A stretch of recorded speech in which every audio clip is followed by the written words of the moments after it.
1절부터 우리 7절까지인데요. 한 절씩 우리 교독하면서 함께 은혜를 소망하겠습니다. 제가 먼저 1절을 봉독합니다. 나의 영혼이 잠잠히 하나님만 바라며 나의 구원이 그에게서 나오는도다. 오직 그만이 나의 반석이시요 나의 구원이시요 나의 요새이시니 내가 크게 흔들리지 아니하리로다. 넘어지는 담과 흔들리는 울타리 같이 사람을 죽이려고 너희가 일제히 공격하기를 언제까지 하려느냐. 그들이 그를 그의 높은 자리에서 떨어뜨리기만 꾀하고 거짓을 즐겨하니 입으로는 축복이요 속으로는 저주로다. 셀라. 나의 영혼아 잠잠히 하나님만 바라라. 물은 나의 소망이 그로부터 나오는도다. 오직 그만이 나의 반석이시요 나의 구원이시요 나의 요새이시니 내가 흔들리지 아니하리로다. 같이 봅니다. 나의 구원과 영광이 하나님께 있으며 내 힘의 반석과 피난처도 하나님께 있도다. 아멘.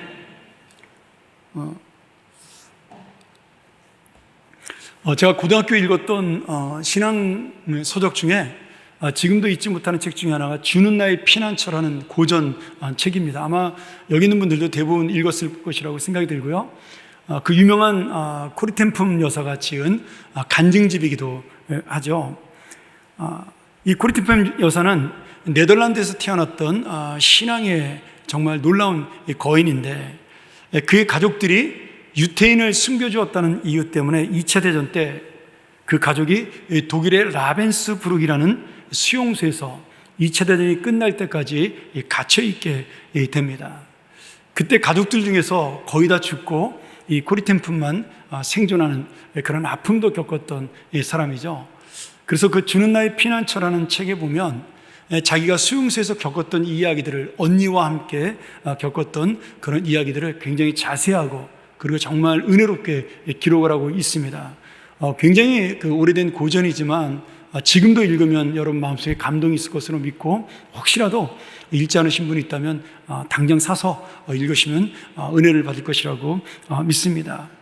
그런데 거기에 한 가지 이야기 중에 이런 이야기가 있습니다. 이 이야기는 코린토품이 나중에 수용소에서 나와서 전 세계를 다니며 집회를 인도할 때도 했던 이야기 중에 하나인데요. 그가 처음에 이 수용소에 갇혀서 예수를 잘 믿으니까 그 독일의 나치 군인들이 별로 좋아하지를 않았습니다. 결국 그에게 어떤 이유를 대서 4개월 동안 독방에 갇혀있게 되었습니다. 죄수들이 가장 싫어하는 것이 독방에 갇히는 것이라고 하는데요. 이 코리템품이 4개월 동안 혼자 그 독방에서 정말 하나님께 기도하면서 하루를 보내게 된 겁니다. 어두컴컴하고 불도 들어오지 않는 그 방에 이 바닥에는 항상 더러운 물이 고여 있고 또 옆방에서는 밤낮 없이 그 나치 군인들이 수용소의 포로들을 때리는 비명소리 때문에 정말 자신이 받는 고통처럼 견딜 수 없는 그런 아픔으로 하루를 보내던 그런 날이었습니다. 한 번은 그녀가 그 비명소리를 들으면서 이 벽에 등을 기대고 마치 이 벽이 자기를 짓누르는 것처럼 막 사방에서 이 벽이 자기를 옥죄는 것처럼 이 공황장애와 같은 증상을 겪게 되었어요. 그래서 이 벽을 막 손으로 밀어내면서 공포에 질리면서 하나님께 소리를 질렀죠. 주님, 내가 도저히 이제는 견딜 수가 없습니다. 이제는 하나님을 믿을 믿음조차도 저에게는 없는 것 같습니다. 어떻게 하면 좋겠습니까? 주님, 저를 도와달라고 막 간절하게 기도하는데 그가 눈을 뜨고 보니까 갑자기 바닥을 기어가는 개미 한 마리가 눈에 띈 겁니다. 그런데 이 개미가 종종 이렇게 가다가 물이 있는 것을 보고는 겁이 나가지고 급히 그 벽에 조그마한 구멍으로 들어가 자기의 몸을 숨기면서 거기서 눈치를 보면서 안전한 곳이라고 그렇게 생각하는 것처럼 보였습니다. 근데 이 코리템품 여사가 그때 하나님께 기도하면서 그런 은혜를 받게 됩니다. 그때 마치 주님께서 내게 이렇게 말씀하시는 것처럼 들렸습니다. 야, 코리야, 저 연약한 개미를 보아라. 그가 바닥에 물이 고여 있는 것을 보고는 그 개미도 무서운 그것을 알고 숨을 곳으로 달려가지 않느냐. 그리고 그곳이 자신의 피난처라고 생각하고 그곳이 안전한 곳이라고 생각하고 그렇게 그곳에서 지금 너를 바라보고 있지 않느냐. 그러니 코리아, 너의 약한 믿음을 보지 말고 나를 바라봐라. 내가 바로 너의 피난처이다. 내가 바로 너를 구원할 피난처야. 그러니 그 벽을 보고 있지 말고 나를 보고 그 독방에 마음을 갖지 말고 나와 함께 저 넓은 이 세상을 볼 수 있는 믿음으로 살자꾸나. 하나님이 그렇게 말씀하시는 것처럼 들린 겁니다. 저 개미처럼 나에게 달려오너라. 내가 너의 피난처가 되어 줄 것이다. 그녀는 이 기도를 통해서 다시 용기와 믿음을 회복했고 공황장애와 같은 공포에서 벗어나 그 독방 생활을 2개월을 더하고 다시 정상적인 생활로 돌아갈 수가 있었습니다. 여러분, 그렇다고 해서 이 코리 여사가 평안하고 힘이 들었던 시절이 끝난 것이 아닙니다. 그 뒤로도 정말 10수년을 그 수용소에서 많은 핍박을 받고 죽음의 위기를 겪고 먹을 것이 없어 고통스럽게 살면서 하루하루를 견뎌나가며 어떤 때는 실망하고 어떤 때는 낙심하면서 그가 끝까지 그래도 피난처신 주님을 놓지 않고 살았다. 그것이 바로 그의 고백이고 간증이 된 것이죠. 오늘 여러분, 이 시편 62편의 말씀이 바로 이런 피난처 되신 예수님 앞에, 하나님 앞에 우리가 나아갈 것을 지금 간구하는, 그리고 그 피난처신 주님이 우리를 붙들 것을 말씀하고 약속하시는 그런 하나님의 은혜가 이 말씀 속에 담겨져 있습니다. 이 시편 62편을 다윗이 왜 지었는지 잘 이유는 나타나지 않습니다. 그런데 학자들은 아들 압살롬이 반란을 일으켰을 때 그가 광야로 피난하다가 괴로움 속에 지은 시다, 이렇게 추정을 합니다. 이 다윗은 압살롬을 굉장히 사랑했죠. 성경에 보면 이 압살롬이 정말 잘생기고 지혜롭고 그리고 또 뛰어난 인격을 가지고 있어서 많은 사람이 그를 따랐다라고 말할 정도로, 그러니 다윗도 그를 사랑하지 않을 수가 없었습니다. 그가 비록 여동생이었던 다말의 복수를 위해 형 암논을 죽였지만 사실은 장남을 죽인 이 셋째를 다윗은 죽일 수가 없었어요. 아니, 죽일 수 없는 정도가 아니라 그에게 벌을 주지 않았습니다. 다만 왕이니까 공의로움을 보여주기 위해서, 다른 사람에게 왕임을 보여주기 위해서 그 아들의 얼굴을 잠깐 보지를 않은 거죠. 그런데 압살롬이 그런 아버지의 마음을 이해하지 못하고 자신을 안타깝게 여기는 그 아버지의 마음을 중심을 헤아리지 못하고 결국 반란을 일으켜 다윗이 죽음의 위기에까지 몰리게 됩니다. 제가 다음 주쯤인가요? 다다음 주가 아니겠네요. 다다음 주쯤에 이 압살롬에 대한 이야기를 여러분하고 좀 나누기를 원하는데, 주일날 사람이 사람의 마음을 알아준다는 것이 여러분 굉장히 어려운 문제입니다. 내가 아무리 중심을 가지고 잘해줘도 그 사람은 자기의 감정을 가지고 상대방을 대하기 때문에 결코 그 사람의 마음을 잘 이해하거나 알아주지 못합니다. 그것은 자식이라도 마찬가지예요. 부모가 아무리 그 자식을 사랑하는 마음으로 아끼고 사랑해도 그 자식은 자신의 생각을 가지고 또 자신의 경험을 가지고 부모를 대하기 때문에 그 부모의 사랑 속에 깊이 있게 들어가지 못합니다. 결국 내가 아이를 낳고 그 아이를 사랑해봐야, 우리 어머니가, 우리 아버지가 나를 이렇게 사랑했구나, 그리고 그때 나를 그렇게 서운하게 했던 이유가 바로 여기에 있었구나, 이런 사실들을 깨달을 수가 있습니다.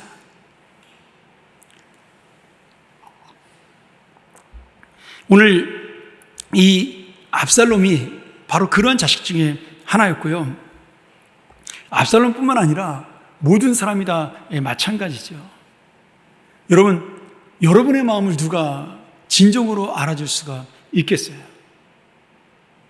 누가 여러분의 마음을 진정으로 이해하고 여러분을 위로할 수가 있겠습니까? 오늘 다윗이 정말 아들마저 배신했던, 그리고 자기를 떠났던 많은 신하들이 압살롬의 권력 앞에 무릎을 꿇었던 그 모습을 바라보면서 그는 사람을 다시 한번 믿는 것이 얼마나 허망한 것인지를 깨닫게 됩니다. 그러면 실망하고 낙심해야 되지 않습니까? 보통 그렇게 되잖아요. 내가 믿었던 사람에게 실망하면 낙심하고 절망해야 되는데, 물론 다윗도 그런 마음이 없는 것은 아니었지만 오늘 결국 그 절망적인 상황에서 다윗은 어떻게 마음을 바꿔요? 나의 영혼이 잠잠히 하나님만 바라본다라고 그렇게 고백함으로 이제 내가 완전히 사람을 의지했던 그 마음에서, 이 세상에 눈에 보이는 것을 의지했던 그 마음에서 하나님만 의지하고 붙들겠다라는 믿음으로 자신의 고난을 승화시킵니다. 저는 이 잠잠이라는 말을 가만히 생각을 해봤습니다. 제가 사실 잠잠하지 못한 사람이기 때문에 조금만 문제가 있고 힘들면 하나님 앞에 득달같이 제가 달려가서 불평하는 그런 사람 중에 제가 하나니까 이 잠잠이란 말이 참 모르겠습니다. 저한테는 굉장히 어려운 단어로 다가왔어요. 어떻게 하나님을 보면서 잠잠히 있을 수가 있을까?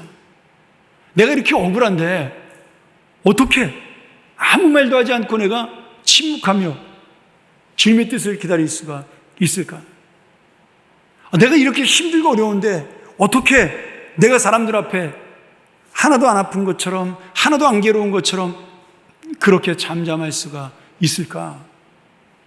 그리고 그 중심에 하나님만 바라볼 수 있을까? 그 생각을 제가 이 말씀을 보면서 여러 번 돌이켜 생각을 했습니다. 여러분은 어떠세요? 내가 어떤 상황에도 잠잠히 하나님을 바라볼 수 있을까? 내가 어떤 상황에도 잠잠히 주님만 묵상할 수가 있을까? 여러분, 이 잠잠이란 말이 히브리어로 이 다맘이라는 말인데 두 가지의 뜻이 있습니다. 하나는 뭐냐면 내가 극심한 두려움을 갖고 있을 때 막 내 마음이 요동치는 거죠. 막 흔들리고 요동치고 막 불안할 때 내가 마음을 평안히 갖는 것, 내 마음이 잔잔해지는 것이 이 잠잠하다는 뜻입니다.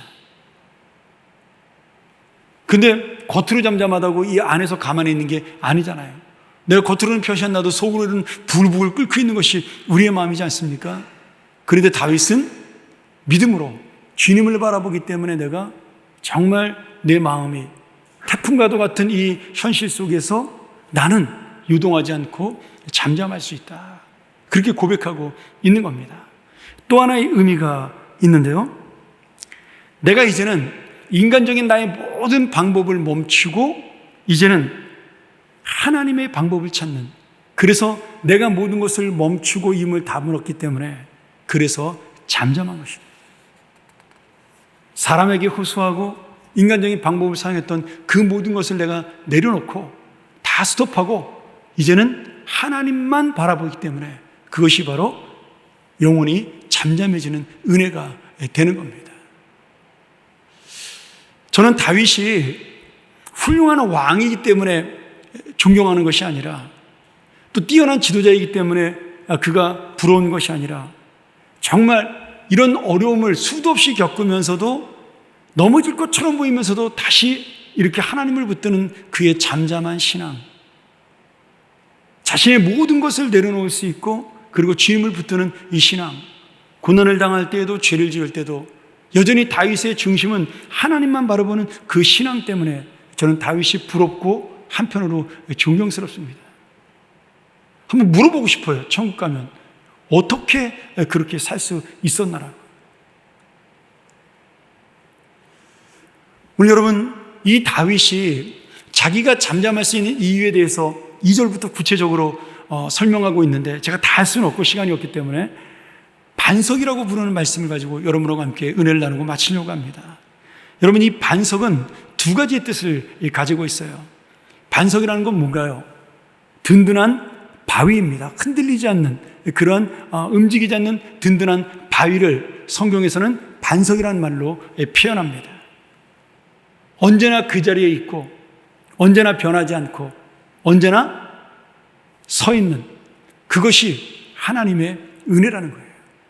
하나님을 반석이라고 표현하고 있는 것은 하나님은 여전히 그 자리에 계시기 때문인 거죠.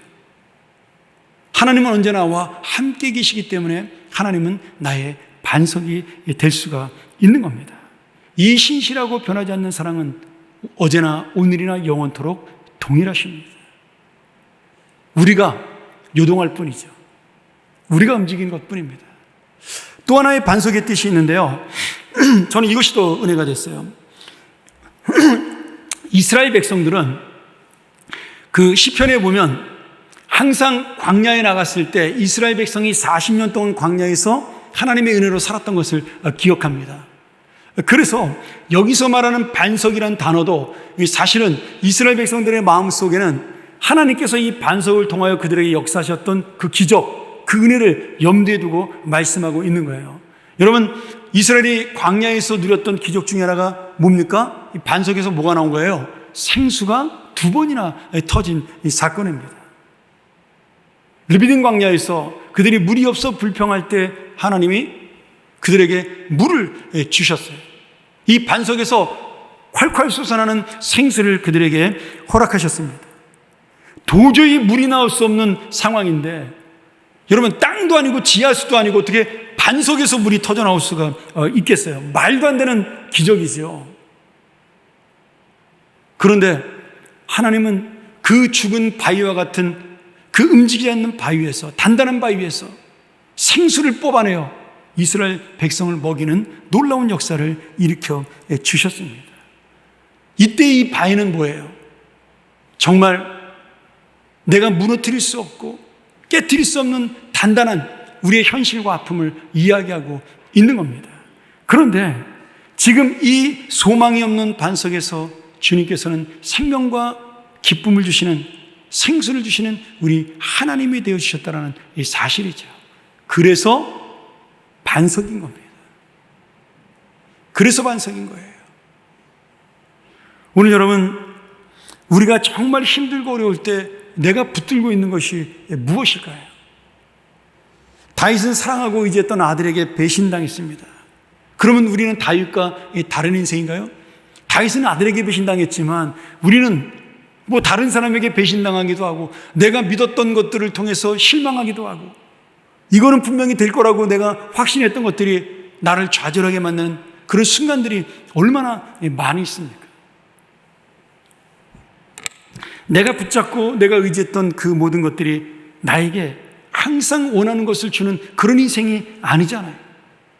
우리 역시도 지금 다윗이 믿었던 인생에게 배신당한 것처럼 어쩌면 이 세상 속에 날마다 속으면서 살고 있는 겁니다. 정말 가끔 그런 생각이 들어요. 여러분도 많이 경험하시지만 우리가 그 핸드폰에 그 보이스피싱이 어마어마하게 오지 않습니까? 그 미국에 있는 우리 딸이 왜 이렇게 핸드폰은 자주 깨지는지, 맨날 그냥 액정이 깨졌다고 연락이 오고, 외국에서 물건 샀다고, 저는 한 번도 쇼핑한 적도 없는데 매일 국제 번호로 연락이 와요. 전 처음에 제가 미국 살다 와서 아마존을 가끔 제가 쓰니까 정말 제가 쇼핑한 게 아닌가 하고 들어갈 뻔했어요. 여러분, 이 세상은요, 속이는 사람들로 가득합니다. 심지어 가장 공의롭고 가장 정의로운 자리에 있어야 될 사람들조차도 자신의 욕망을 위해서 우리를 실망시킬 때가 많습니다. 여러분, 그게 세상이에요. 그게 현실이고 그게 사회입니다. 오늘 여러분, 우리 인생도 다윗과 별다르지 않습니다. 오히려 내가 믿고 더 많이 의지했기 때문에 그것이 우리를 더 힘들게 하고 실망하게 할 수 있다는 겁니다. 제가 중세기 공부하면서 제가 좋아했던 학자가 한 분이 있습니다. 끌레르보의 버나드라는 유명한 사제인데 사진 한번 보실까요? 그분이 뭐라고 말씀하시냐면 그 버나드가 이렇게 기도를 해요. 그분이 12세기에 살았던 분인데, 하나님은 지금 어디에 계십니까? 제가 무엇을 했기에 주께서 저를 피해 숨으시는 겁니까? 이젠 기도하기에도 지쳤습니다. 그러나 하나님이 응답하지 않기 때문에 저는 계속 기도하고 구하며 계속 하나님만 기다릴 것입니다. 왜요? 그분의 마지막 고백이 굉장히 중요해요. 주님 품 외에는 제가 갈 곳이 없습니다. 이렇게 고백을 해요. 이 참 너무 역설적이잖아요. 하나님이 기도를 들어주지 않는데, 이 어려운 상황 속에서 하나님이 침묵하고 있는데 나는 그럴수록 더 주님에게 달려갈 수밖에 없다라고 말하는 것. 그리고 그때에도 여전히 주님만 보면서 내가 갈 곳이 주님밖에 없다라고 고백한 이 신앙, 이 믿음. 여러분, 이분이 왜 성자의 칭호를 받았겠어요? 이 믿음으로 살았기 때문에 정말 하나님이 주는 은혜를 알고 그것을 전했기 때문에 우리에게 성자로 남아 있는 것이죠. 이 클레르베의 버나드가 쓴 책이 있고 또 많은 명언들이 있습니다. 한번 나중에 이 책을 찾아보셔요. 힘들고 어려울 때 그 책을 읽으면 마음의 평안을 얻을 수가 있습니다. 자기가 경험했던 그 하나님, 근데 이분이 정치도 했던 분이에요. 사제면서. 그런데도 이 세상 속에 들어가 현실 속에 있으면서도 이 하나님을 붙드는 그런 삶을 끊지 않았다는 겁니다. 저는 그 마지막 고백이 너무 제 마음에 와닿았어요. 주님, 저는 더 이상 갈 곳이 없습니다. 아무리 주님이 나를 밀어내도, 나를 아무리 싫어해도 저는 주님밖에는 갈 곳이 없어요. 여러분, 그런 믿음을, 그런 기도를 어떻게 하나님이 외면하시겠어요? 미안해서라도, 안타까워서라도 하나님이 붙잡는 거죠. 사랑하는 여러분, 우리가 모든 것을 다 잃은 것처럼 생각될 때가 있습니다. 지금 이 순간이 가장 어려운 때라고, 죽고 싶은 것 같은 감정이라고, 아니면 정말 아무것도 의지할 데가 없는 것이라고 내가 넘어질 때도 있고 낙심할 때도 있습니다. 그런데 여러분, 터널 같은 내 인생에 하나님이 어느 순간 그 끝에 빛을 보여주는 날이 올 것입니다.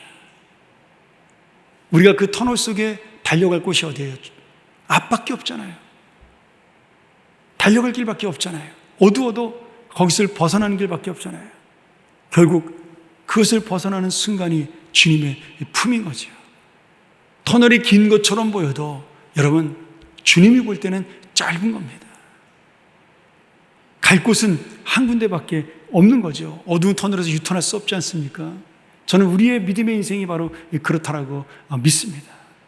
오늘 다시 한번 이 말씀을 기다리면서, 이 말씀을 내 마음속에 간직하면서 정말 모든 문제를 깨트리고 반석에서 샘물나게 하시는 그 주님을, 이스라엘 백성은 불평으로 원망으로 달려들었지만 우리는 잠잠히 바라볼 수 있는 그런 믿음을 가지시기를 소원하고요. 그런 놀라운 주님의 은혜를 통해서 다시 한번 오늘 주님 앞에 나의 구원이라고, 나의 요새시라고, 나의 소망이라고, 나의 모든 것이라고 고백하는 이 귀한 시간이 되기를 간절히 축원합니다. 우리 함께 이 시간 찬양하며 기도하기를 원하는데요. 제가 너무나 자주 부르는 찬양인데 우리 날마다 숨쉬는 순간마다 함께 찬양하기를 원합니다.